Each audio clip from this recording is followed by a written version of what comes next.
Training process is about 18 months.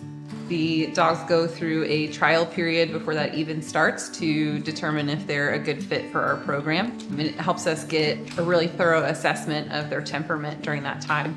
The next part of training is broken down into 5 phases over those 18 months. Our dogs are not going to be introduced to a veteran until phase 3, because when the pairing process occurs, and our veteran applicants, once accepted in the program, understand you are not going to meet any dogs until they are capable in phase 3, and we feel like it is a good potential match for you to come in and actually meet this dog, work with that dog.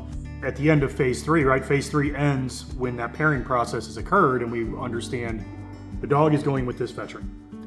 Here's the list of what this veteran is going to need. Phase 4, phase 5 is going to be completely wrapped around catering that dog to meet that veteran's needs. Current numbers are about $40,000 to train one of our service dogs. That includes the trainer's compensation, that includes all the equipment that is needed, their housing, their food, their veterinary care, anything that you can think of that you would use and pay for with your pet dog, on top of housing them here and then on top of training them. So we're never asking the veteran to pay for anything. So even if their dog retires, we'll cover that cost whilst working on getting them a new service dog to take the previous one's place once they've passed on. When you donate to the organization, right, there are obviously a lot of cost involved in running a 501c3, but I think the sheer fact that when people understand that we cover the costs for the life of the dog, including obviously the training part, which means housing them, taking care of everything we just talked about, what it costs to train the dog, our veterans costs, right? When our veterans come in town, we pay for everything. We take care of their travel, their flights, their hotel, their food.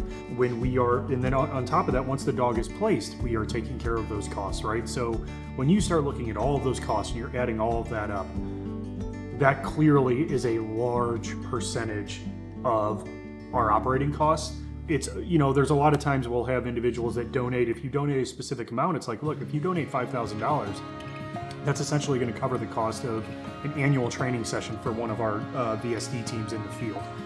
So that covers the cost of our travel to go to the individual, stay with them for a week or whatever the case may be, our lodging, food, taking care of the veteran while we're there, any of the training needs, and maybe equipment upgrades that the dogs might need. There's such a varying degree of where that money goes, but I think once you understand everything that we're taking care of from a financial standpoint, it's very clear to see your donated money is absolutely going to the operational costs that we incur in order to make sure these dogs are well taken care of and our veterans aren't carrying any of the burden whatsoever.